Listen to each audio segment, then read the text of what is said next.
Madame, Monsieur, vous êtes sur Africa 24. Merci de nous rejoindre pour cette édition spéciale de l'Africa Newsroom consacrée aux enjeux de transformation du pétrole sur le continent africain.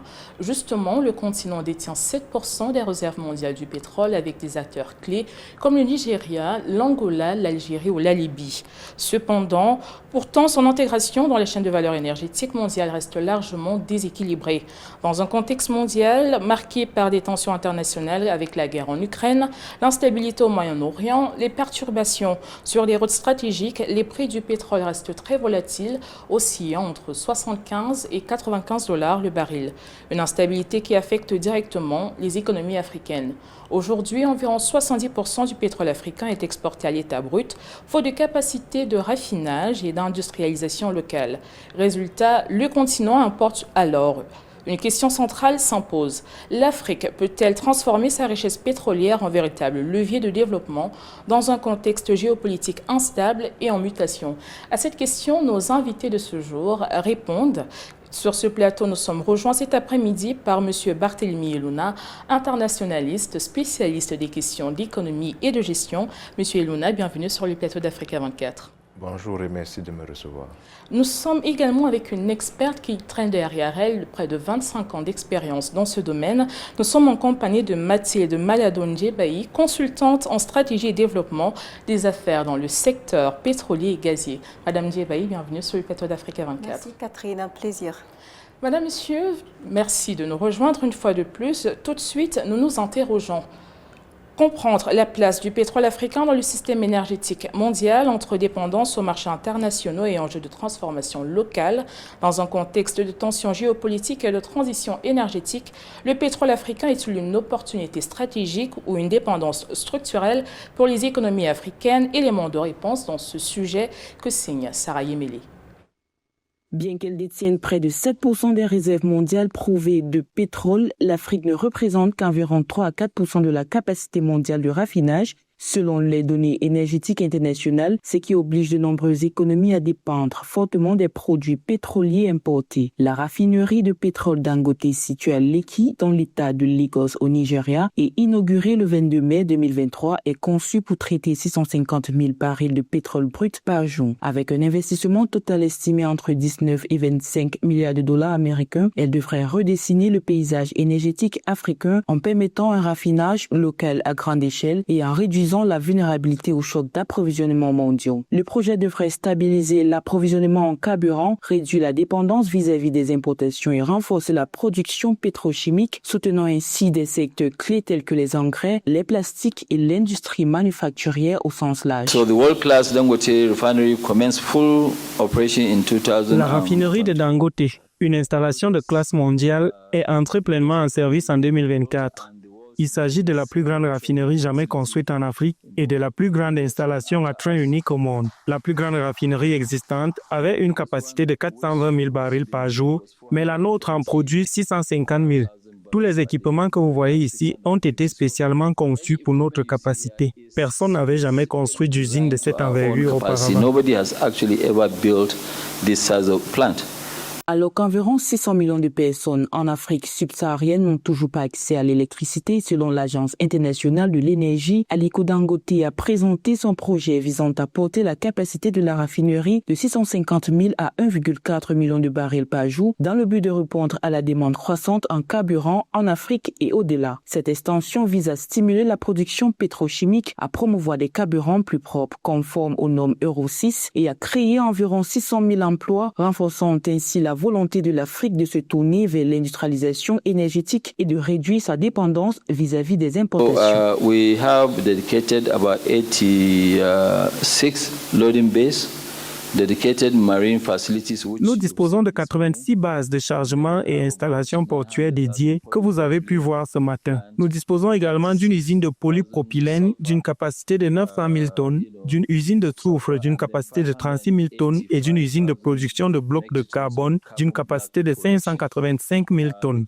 La capacité de stockage totale est de 4,7 millions de tonnes, ce qui permet de couvrir 20 jours de stockage de pétrole brut et 15 jours de consommation d'essence au Nigeria. Requirement product storage for about 15 days of gasoline consumption in Nigeria. L'extension de la raffinerie de pétrole Dangote souligne son rôle de pilier du programme d'industrialisation de l'Afrique en favorisant la création de valeur ajoutée, la sécurité énergétique et la croissance durable. Selon la Banque africaine de développement, l'Afrique importe la majorité de ses produits pétroliers raffinés avec une facture d'importation annuelle estimée entre 60 et 80 milliards de dollars, ce qui reflète une dépendance structurelle persistante vis-à-vis des capacités de raffinage extérieures. La raffinerie devrait donc renforcer les chaînes d'approvisionnement national, réduire la dépendance vis-à-vis des importations et positionner progressivement le Nigeria comme un exportateur net potentiel de produits pétroliers raffinés, redéfinissant ainsi le commerce régional de l'énergie et améliorant la sécurité énergétique dans toute l'Afrique de l'Ouest. Entre transformation locale et dépendance aux marchés internationaux, le pétrole africain reste un enjeu stratégique pour son économie, mais profondément déséquilibré. Un reportage signé d'Eva Panzo. Avec une production oscillant entre 270 000 et 339 000 barils par jour, le Congo s'impose comme un acteur énergétique majeur en Afrique centrale. Le pays ambitionne même d'atteindre 500 000 barils par jour à l'horizon 2026, porté par de nouveaux investissements et l'exploitation de champs offshore. Cette production est dominée par des acteurs internationaux tels que Total Energies et Neo Perenco, en partenariat avec la Société nationale des pétroles du Congo, bras opérationnel de l'État. En effet, alors qu'en début d'année, l'environnement semblait relativement maîtrisé, avec des anticipations d'offres plutôt confortables, une demande mondiale jugée globalement résiliente, en l'espace de quelques semaines, on pourrait dire de quelques jours, le contexte international politico-militaire, s'il faut le qualifier, ainsi s'est durci sous l'effet des tensions géopolitiques majeures, notamment au Moyen-Orient, faisant réapparaître avec force la question de la sécurité des approvisionnements énergétiques.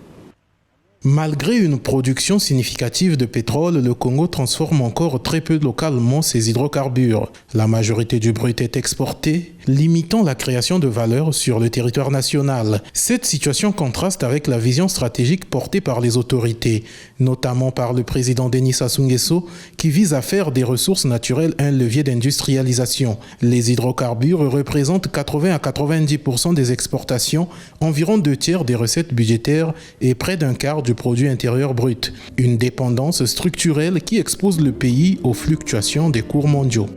Partout dans le monde, en effet, les nations prennent conscience qu'il n'y a pas de véritable indépendance politique sans une véritable sécurité énergétique de qualité.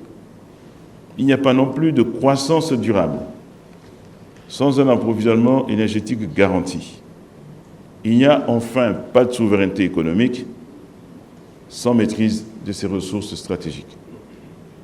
Pour la République du Congo, cela signifie que nous devons continuer à avancer avec méthode et détermination, en vue entre autres de consolider la production pétrolière.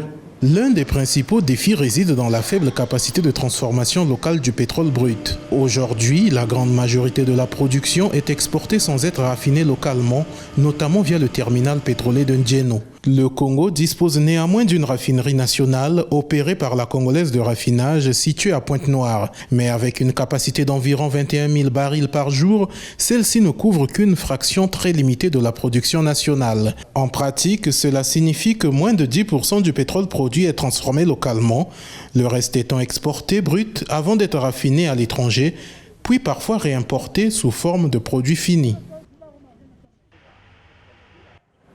Monsieur Léonard, on a entendu dans les éléments qui viennent de passer. D'un côté, on a un géant africain qui a décidé de construire une raffinerie qui peut desservir le continent dans son entièreté et entrevoit même d'exporter ses produits. Et de l'autre côté, on voit des pays qui ont peine à transformer localement leurs produits aujourd'hui. Est-ce qu'on peut parler de souveraineté énergétique dans ces faits alors que les prix du carburant restent relativement volatiles sur les marchés internationaux?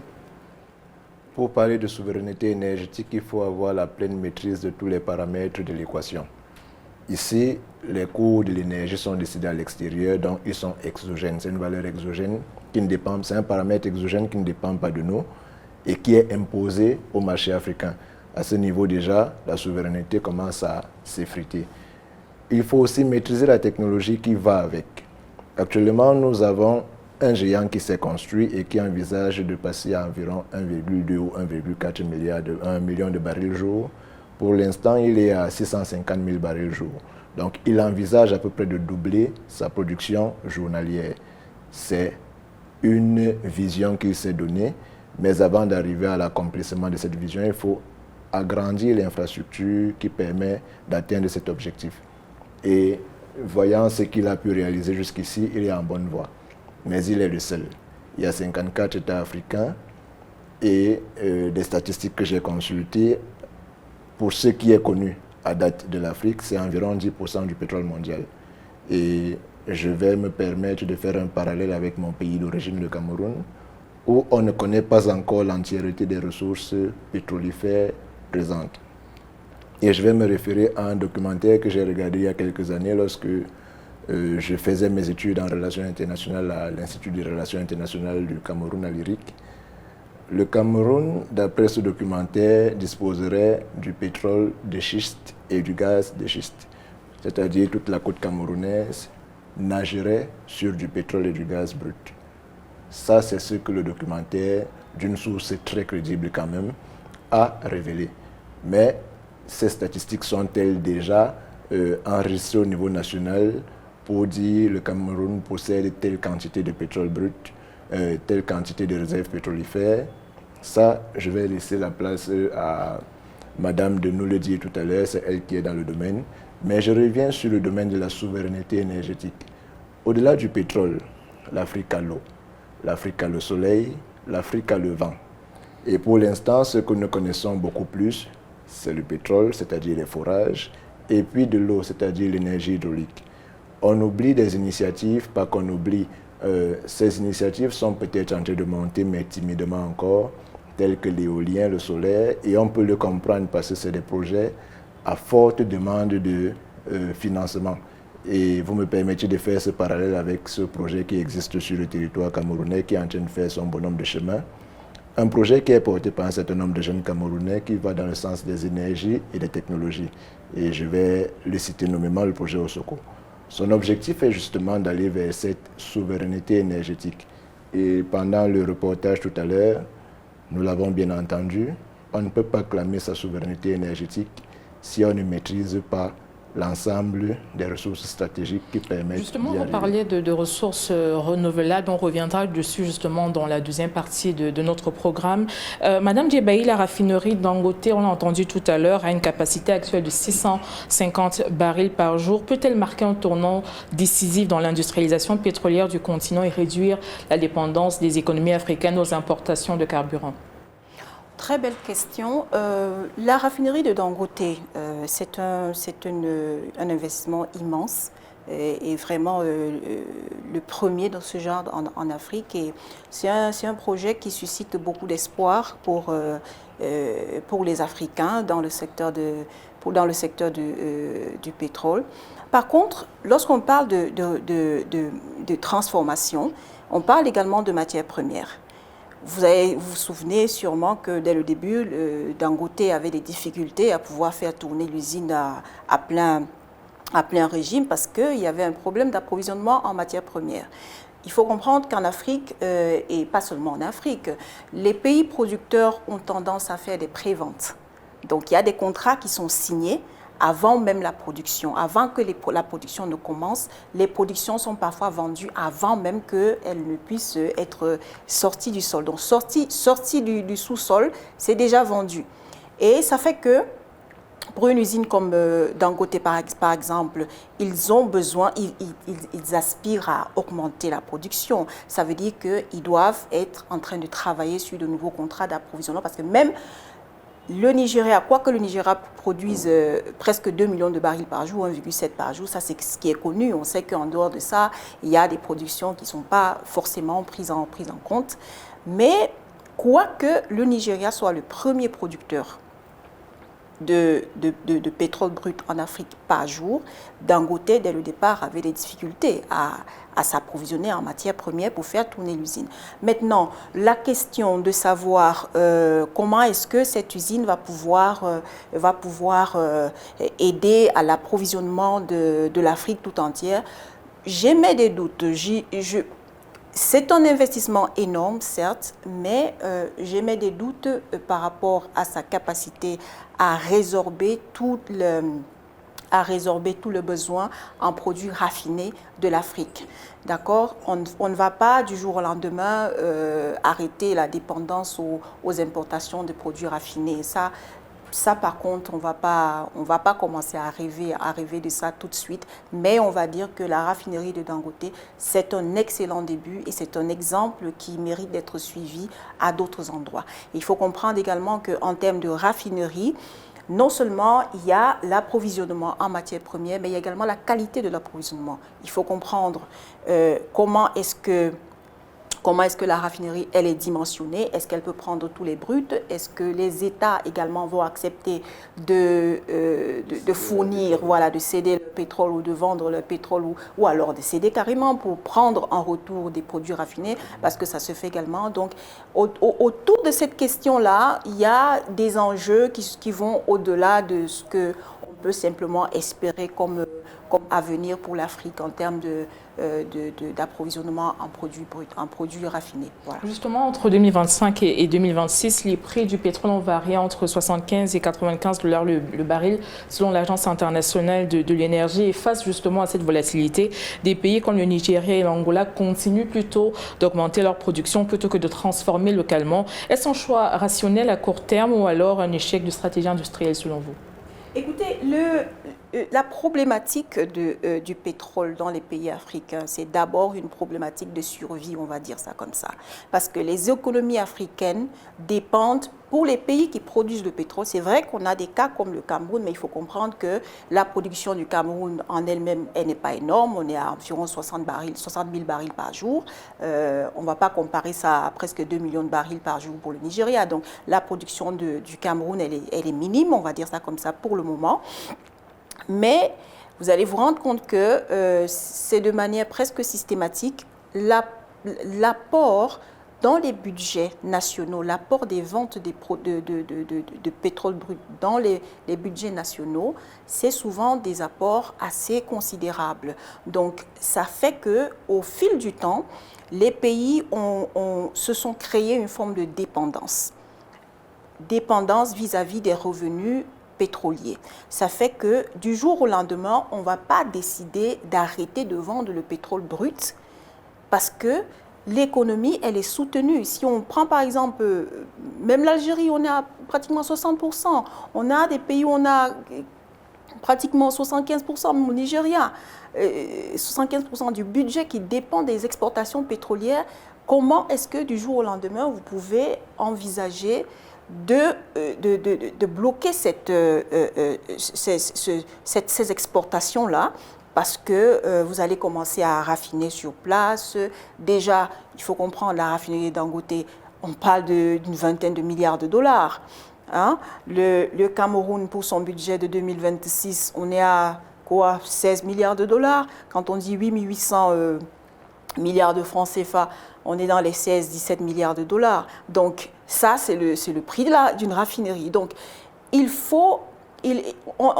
serait difficile d'envisager que les pays africains, surtout si on se focalise sur les pays subsahariens, que les pays subsahariens commencent du jour au lendemain à sortir de cette dépendance-là, parce que c'est une question d'abord de survie. Et alors derrière ça, qu'est-ce qu'il faut? C'est commencer à planifier sur du long terme. Planifier cette sortie-là sur du long terme et qu'on ne reste pas sur la survie, mais qu'on commence à planifier sur du long terme. Et quand je dis long terme, en ce qui concerne les projets pétroliers, le long terme, ce n'est pas 5 ans, ce n'est pas 10 ans. Ça, c'est dans les 15 à 20 ans, parce que construire une raffinerie, ce n'est pas 2 ans. Vous voyez? Et quand on parle, par exemple, si vous avez déjà des pré-contrats, des pré-ventes, vous avez pré-vendu votre pétrole, ça veut dire que pour avoir de quoi raffiner localement, si vous ne voulez pas importer de la matière première pour raffiner localement, il va falloir augmenter votre production. Pour augmenter votre production, écoutez, c'est un autre niveau d'investissement. Il faut compter entre 5-10 milliards de dollars pour commencer de l'exploration.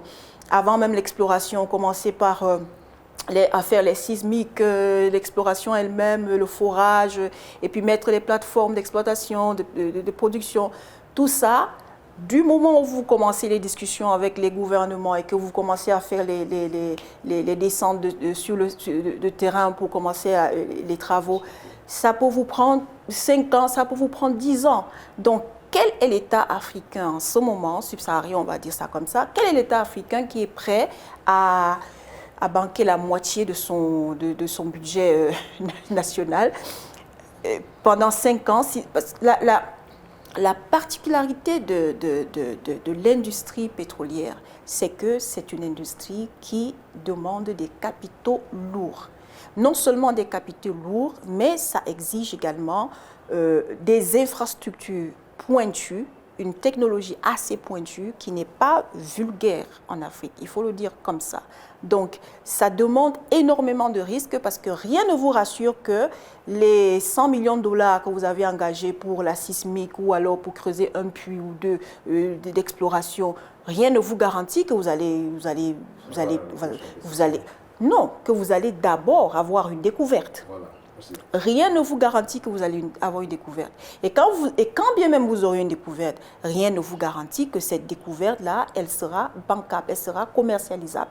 Parce que entre la quantité qui est dans le sous-sol et tout ce qu'il faut comme moyens techniques et infrastructures pour faire sortir de cela et le coût opérationnel de tout ça, il faut voir si c'est rentable. Donc, Monsieur Lenoir, j'aimerais savoir, selon vous, à quel niveau, à quel stade de la chaîne de valeur du pétrole est-ce que les économies africaines perdent le plus de richesse? Est-ce au moment de l'extraction, du raffinage ou à l'heure de l'exportation? Je vais globaliser la chose en disant que c'est à tous ces niveaux, à toutes ces échelles que l'Afrique perd de l'argent. Pourquoi? Parce que le processus économique ne considère que ce qui apporte de la valeur comme étant créateur de richesses. Or, pour l'instant, la seule valeur que nous avons, c'est la matière brute. Et nous ne savons pas encore ni la forer, ni la prospecter, ni la transformer.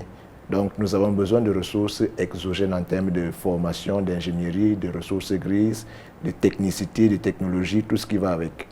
Nous allons donc nous ravitailler en externe.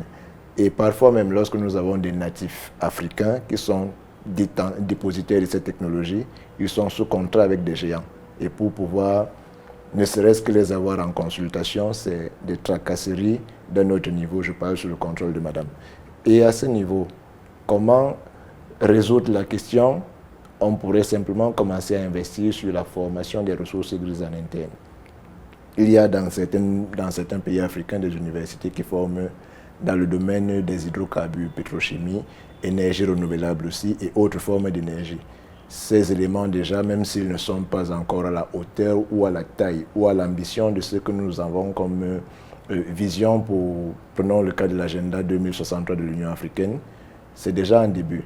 Mais il faut amplifier, il faut densifier ce domaine. Pourquoi? Parce que si on fait un ratio de il faut un ingénieur pour 10 000 habitants, l'Afrique est à peu près à 1,250 milliard d'habitants à date. Est-ce que si on divise 1,250 milliard par 10 000, on va trouver autant d'ingénieurs? Ce n'est pas sûr. Et même si on trouvait autant d'ingénieurs, est-ce qu'on a un minimum de 10 à 15% qui sont dans le domaine des énergies pour soutenir au moins le démarrage? Et je parle toujours sous le contrôle de madame. Si nous avons au moins ces 10 à 15% pour soutenir le démarrage, nous sommes sûrs d'une chose, c'est que ce qui a été appris ne se désapprend pas. Comme le professeur Pondi aime à le dire. Ce qui a été appris ne se désapprend pas et on peut facilement transmettre la technologie à ceux qui sont autour de nous. On ne sera plus en train de vivre ces phénomènes que nous connaissons chez nous en Afrique où c'est en pleine nuit que les mouvements stratégiques les plus pertinents sont faits et lorsqu'on se réveille au petit matin, l'infrastructure la plus lourde a été faite dans la nuit, on ne sait pas comment elle a été implantée et on doit continuer le chantier sur la base de ce qui est déjà existant. Quand nous marquons une courte pause, Madame, Monsieur, dans ce débat, nous vous revenons en deuxième partie pour discuter des défis structurels du secteur du pétrole africain entre transition énergétique, investissement et enjeux de gouvernance.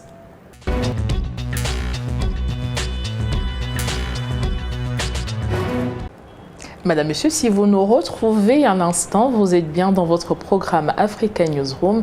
Aujourd'hui, nous nous interrogeons sur les enjeux de transformation et d'exportation du pétrole africain. Et pour ce faire, cet après-midi, nous sommes en charmante compagnie. Nous sommes aujourd'hui avec Monsieur Barthélemy Eluna, internationaliste, expert en questions économiques et de gestion. Nous sommes également en compagnie de Madame Mathilde Ndjebayi. Elle est consultante internationale, experte dans les business et dans les affaires, les stratégies en matière de pétrole et de gaz. Au-delà de la production, le véritable enjeu pour le pétrole africain réside dans sa capacité à structurer son secteur de façon durable, compétitive et adaptée aux mutations énergétiques mondiales. C'est ce que nous dit Sarah Adjé dans ce reportage. Dans un continent riche en ressources, pétrole, gaz, soleil, vent, le paradoxe reste flagrant. L'Afrique exporte son énergie brute, mais importe une grande partie de ses produits raffinés. Cette dépendance coûte cher, selon la Banque africaine de développement. Le déficit d'infrastructures énergétiques fait perdre 2% à 4% de PIB chaque année à plusieurs pays. C'est ce constat qui pousse NG Ayop, président exécutif de la Chambre africaine de l'énergie, à plaider pour une stratégie de transformation locale. Ce qu'on fait, c'est qu'on s'occupe d'un déficit infrastructurel. En ce moment, on a besoin d'investir près de 17 milliards de dollars dans la réparation de nos raffineries, comme celle du Cameroun, du Nigeria ou même d'Angola. On répare nos raffineries.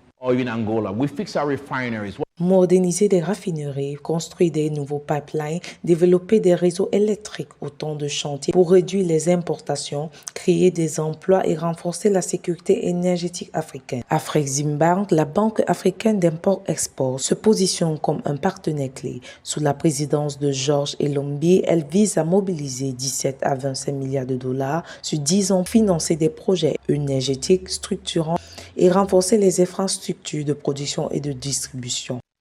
Quand on répare nos raffineries, on crée plus d'opportunités en réparant nos raffineries. On arrête d'importer des produits coûteux à l'étranger. On utilise la production à la maison. Le coût de l'énergie diminue. Les industries ont plus d'argent pour investir. Ensuite, le gouvernement en tire un gros revenu massif des taxes et c'est ce qui nous prépare à une transition juste. ONG AYOC et la Chambre africaine de l'énergie, l'énergie doit désormais venir d'Afrique elle-même, produite par les Africains pour les Africains. Les chiffres sont éloquents. D'ici 2030, la demande électrique sur le continent devrait doubler. Portée par une population jeune et urbaine, avec les investissements adéquats, plus de 200 millions d'Africains pourraient bénéficier d'une électricité fiable, propre et abordable au cours de la prochaine décennie.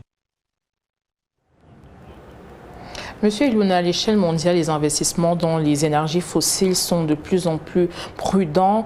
Le continent risque-t-il un désengagement des grands acteurs énergétiques aujourd'hui?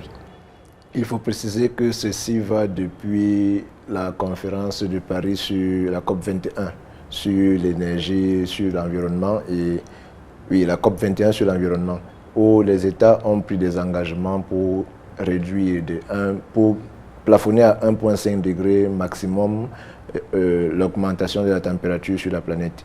Mais nous sommes 5 ans plus tard, non, un peu plus de 10 ans plus tard, nous n'avons pas pu contenir ce niveau de réchauffement de la planète. Il est plutôt en train d'être débordé. Ce qui fait en sorte que les institutions liées aux questions environnementales sont de plus en plus regardantes sur les technologies fossiles. Et s'il faut répondre directement à votre question, vu que le besoin énergétique est encore sans cesse galopant, ce n'est pas demain la veille du jour où l'Afrique va voir se désengager ces géants de l'énergie sur son continent. Surtout que l'Afrique est l'un des poumons en termes de ressources en hydrocarbures de la planète et c'est un intérêt pour ces géants d'avoir l'Afrique avec eux, autant pour moi. Et maintenant, vu que nous allons dans la logique de l'appropriation d'un certain nombre d'éléments pour ne pas perdre sur toute la chaîne de valeur, en considérant que ces géants ne sont pas près de partir. Nos pays africains devrions davantage capitaliser sur la formation et la capitalisation des ressources grises, dans la mesure où cela nous permettrait de progressivement intégrer un certain niveau de technologie qui nous permettrait justement de sortir de cette dépendance totale. Si par exemple sur une chaîne, je dis n'importe quoi, de 100 maillons qui constituent la chaîne de valeur énergétique, nous pouvions maîtriser 10 sur 15 ans, ce serait déjà un bon début.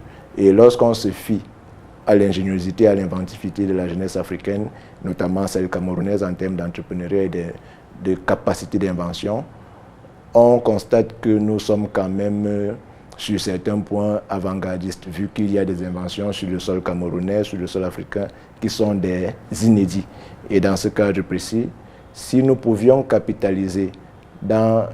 c'est vrai que c'est un rêve à la Alice au pays des merveilles, mais on peut quand même aller dans ce sens-là, copier progressivement et demander de manière plus engagée le transfert véritable de technologie. On pourrait effectuer le saut qualitatif nécessaire qui nous permette d'aller plus loin en termes de maîtrise de la technologie et de sortir de la dépendance totale de la chaîne de valeur. Madame Djebaï, dans plusieurs pays, les revenus pétroliers coexistent avec des niveaux élevés de pauvreté. Pourquoi est-ce que le pétrole ne se traduit pas toujours en développement économique? Alors, très belle question. Et les exemples tout autour de nous ne manquent pas. Il faut comprendre que l'industrie pétrolière, c'est une industrie qui suscite beaucoup d'appétit. De la part des géants qui produisent cette commodité. Et ce n'est pas une industrie de charité, on va dire ça comme ça. C'est une industrie qui demande des capitaux énormes et pour ce que j'en sais, lorsque ce n'est pas cadré, lorsqu'il n'y a pas un encadrement sur le plan local par les institutions, un encadrement sur le plan statutaire assez pertinent, il va toujours avoir des dérives. Et vous allez vous rendre compte que là où il y a souvent des découvertes de pétrole sur le sol africain, et parfois c'est les conflits qui nous annoncent qu'il y a eu des découvertes de pétrole. Parce que non seulement les investissements sont énormes, mais également les gains. Les gains qui sont produits dans cette industrie-là sont également énormes. Et ça fait que les appétits sont parfois insatiables. Lorsqu'il n'y a pas un cadre réglementaire, bien établi et qui est bien suivi, les dérives que ce soit sur le plan environnemental, on a longtemps vu ça au Nigeria et dans d'autres pays aussi d'ailleurs. Lorsqu'il n'y a pas un cadre réglementaire approprié, il y a toujours des dérives. Et on va également parler du fait que dans ce cadre réglementaire-là, il y a des exigences en termes de responsabilité sociétale pour les industries pétrolières. Mais on ne va pas laisser toute la responsabilité aux industries pétrolières. Il y a les revenus pétroliers que les États reçoivent. Comment est-ce que les États utilisent ces recettes pétrolières-là? Je ne suis pas à la place d'un État pour commencer à juger comment tel ou tel État utilise ces recettes pétrolières, mais on devrait s'attendre à ce que lorsqu'il y a une manne pétrolière, on va dire ça comme ça, qu'on voit cela se manifester de façon concrète dans l'amélioration des conditions de vie des populations. Mais très souvent, malheureusement, ce n'est pas cela parce que, à mon avis, il y a des problèmes de gouvernance. Il y a des problèmes de gouvernance au niveau des États comme au niveau du cadre et des lacunes au niveau du cadre réglementaire qui doit tenir responsable les industries pétrolières quant à ce qu'ils ont quant à ce qu'il est attendu d'eux en termes de responsabilité sociétale. Ça ne s'arrête pas là. Au niveau des négociations de contrats, par exemple. Je vais renchérir un peu sur ce que monsieur Eluma a dit pour dire que non seulement il y a la question du transfert de technologie et de formation, mais il y a une question également très importante qu'il faut prendre en compte en ce qui concerne l'optimisation ou la valorisation des ressources pétrolières africaines, c'est la capacité de négociation que les États ont face aux géants face aux partenaires avec lesquels les États développent leurs ressources pétrolières. Très souvent, pour avoir été dans certaines discussions, on se rend compte que parfois, dans les parties d'en face, j'ai été du côté privé, quoi, mais parfois, dans le camp d'en face, le camp des gouvernements, il n'y a pas toujours cette expertise pointue en termes de négociation des contrats qui va faire en sorte que les recettes qui vont être reçues par l'État, par les pays, soient véritablement optimisées. Ce n'est pas la faute aux multinationales. On va dire que chacun doit jouer sa partition. Les États ont leurs responsabilités pour l'amélioration des conditions de vie de leur population. Ça passe par la bonne utilisation des ressources, ça passe par une bonne gouvernance, ça passe par une bonne gouvernance et également par la mise en place et le suivi d'un cadre réglementaire qui met chaque partie face à ses responsabilités. Monsieur Yona, tout à l'heure, vous parlez d'énergie renouvelable. Nous allons prendre le cas du Rwanda qui a supprimé certaines taxes sur les véhicules électriques et vise une électrification rapide de sa mobilité avec des initiatives comme des motos électriques déjà en circulation à Kigali. Est-ce un début d'un modèle africain de réduction de la dépendance au carburant ou une stratégie encore marginale à l'échelle du continent? Merci pour la question. Ça me permet d'entrer justement de plein pied dans ce domaine des énergies renouvelables. L'initiative rwandaise, elle est belle, elle est à saluer, elle est noble. Et c'est même le chemin que l'Afrique devrait commencer à copier. Maintenant, il y a une question fondamentale et c'est là que la maîtrise de tous les maillons de la chaîne de valeur est essentielle. On veut à tout prix accélérer l'électrification du Rwanda pour décarboner le secteur des transports. Encore que même lorsqu'on entre dans les énergies renouvelables, les véhicules électriques, les batteries sont une autre source de pollution. Maintenant, quelle est la technologie qui est implantée sur le sol africain pour autonomiser le secteur du véhicule électrique? Je ne suis pas sûr qu'à l'heure actuelle, on ait une centaine d'ingénieurs capables de vous monter de bout en bout une batterie en lithium en transformant les terres rares. Or, il faut maîtriser cette technologie et la maîtrise de cette technologie demande d'aller vers ceux qui la maîtrisent. Et actuellement, le leader mondial en termes de technologie des terres rares, c'est la Chine. Il faut aller vers la Chine. Il faut négocier avec la Chine. Et je reviens sur les propos de Madame tout à l'heure qui parlait de capacité de négociation. Et je débraye rapidement sur cette formation que j'ai suivie à l'IRIC, le CADD, Coopération internationale, action humanitaire et développement durable, où dans le package de la formation, il y a tout un cursus que nous avons suivi dans la négociation des contrats. Maintenant, la question est de savoir, est-ce que ce qu'on met sur ces opérations ont les ressources nécessaires et les astuces qu'il faut utiliser dans ce genre de négociations, parce que ce sont des négociations de très haut vol et à très fort enjeu stratégique, énergétique et de souveraineté. Il faudrait pouvoir défendre le vert rouge jaune, s'il faut parler du Cameroun, il faudrait pouvoir défendre l'Afrique face à ces géants. Et on est dans le domaine du business. Chacun vient pour défendre ses intérêts. Alors, si nous n'avons pas des gens capables de défendre les intérêts de nos pays africains, de l'Afrique subsaharienne ou de l'Afrique de manière globale, celui qui est en face vient négocier ces termes du contrat en sa faveur. Dès qu'il a obtenu ce qu'il a demandé, il estime que les termes du contrat sont en sa faveur et ça l'arrange. Il peut conclure l'entente. Maintenant, si de notre côté, nous ne sommes pas assurés que ce que nous demandons est capable de nous amener vers ce que nous visons comme objectif, ce que nous portons comme vision, un peu comme pour le Rwanda, sommes-nous déjà capables de fabriquer des batteries en lithium ou en toute autre matière qui constitue des batteries électriques? Sommes-nous capables de fabriquer en sol africain des panneaux solaires qui soient capables de supporter nos températures parfois à 45 degrés à l'ombre? Parce que pour l'instant, les technologies dans ce domaine vont entre 20 et 25 degrés. Le plafond que peut supporter un panneau solaire pour rester optimal. au-delà de ce plafond, la durée de vie ou alors la garantie du dispositif commence à s'amoindrir, commence à s'effriter. En d'autres termes, pour faire simple, si la garantie d'un panneau solaire, par exemple, est de 20 ans, utilisé à 25 degrés maximum, à chaque fois qu'on excède de 25 degrés, on perd sur les années. On a acheté un panneau solaire aujourd'hui en 2026, il est censé nous conduire en 2046. Et à chaque fois qu'on excède d'un seul micro-degré, la garantie ou alors la durée de vie de ce dispositif commence à être perdue.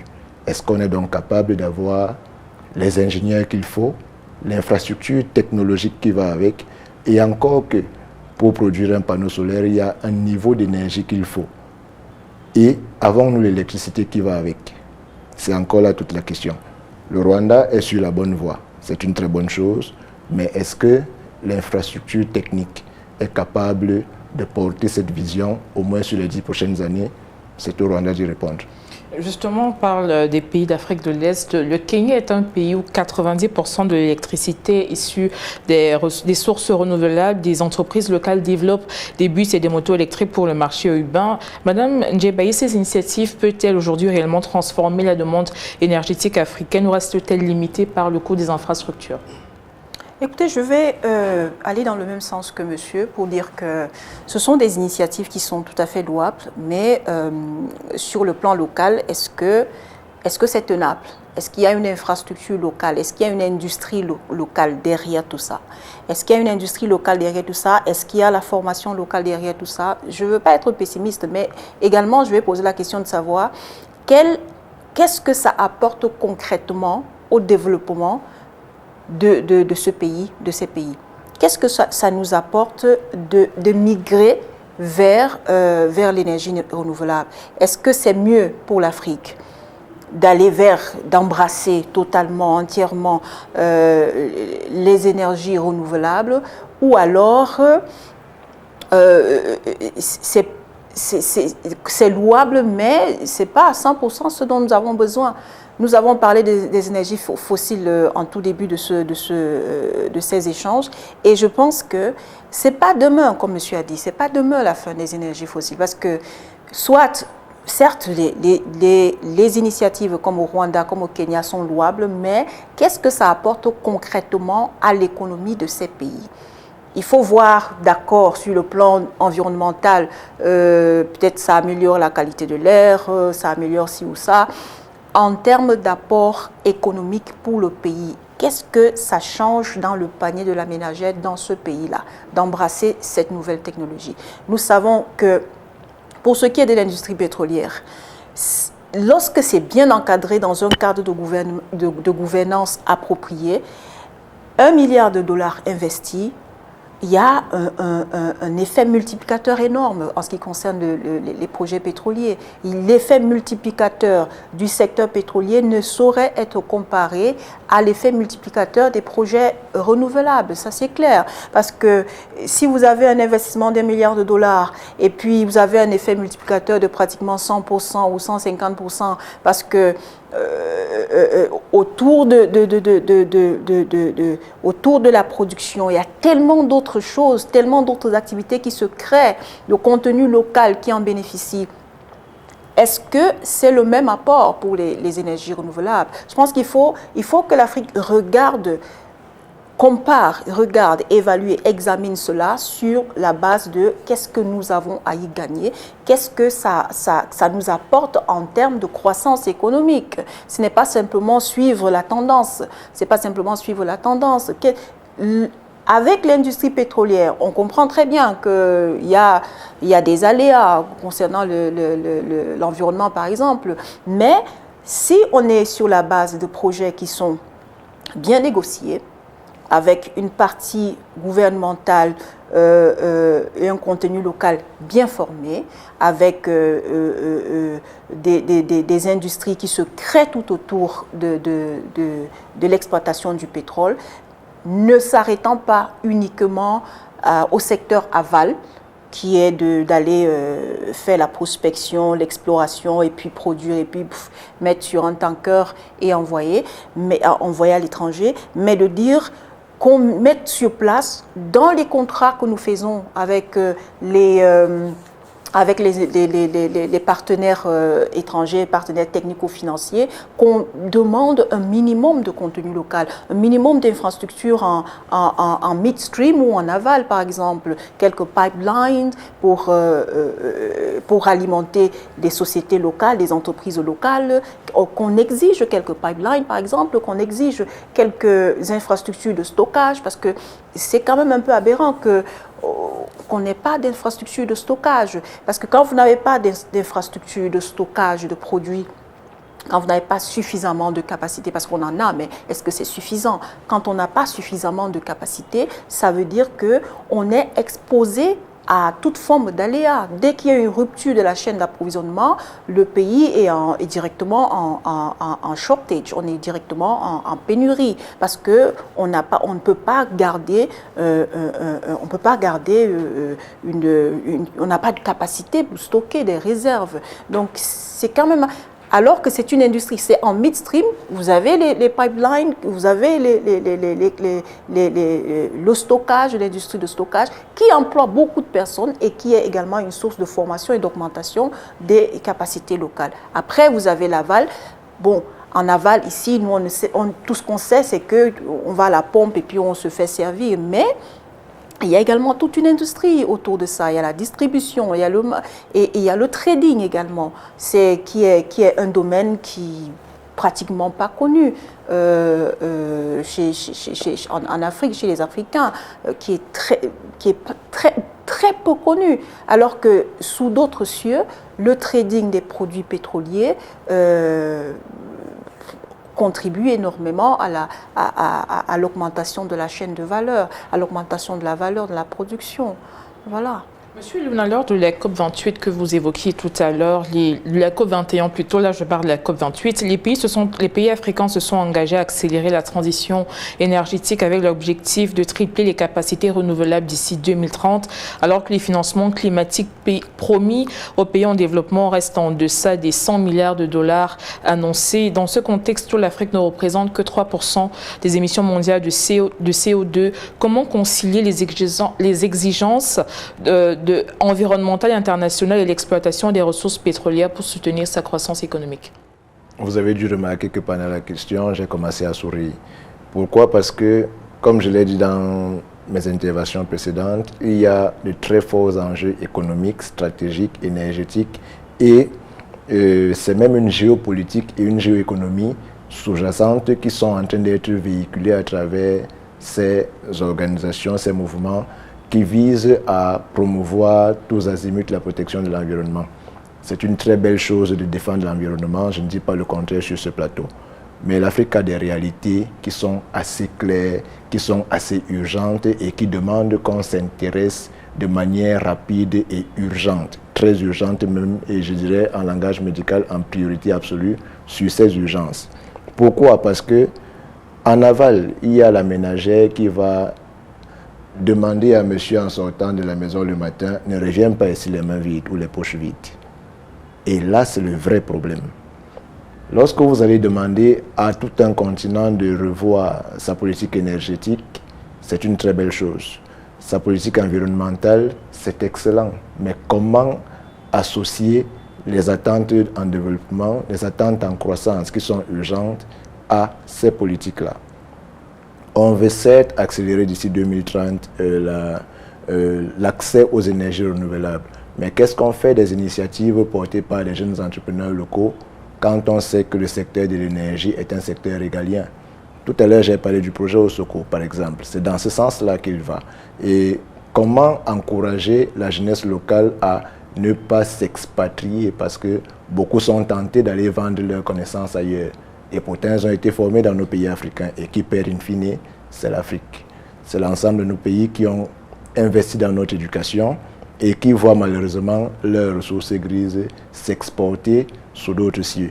Et dans ce cas précis, comment équilibrer la balance? La réponse est toute simple.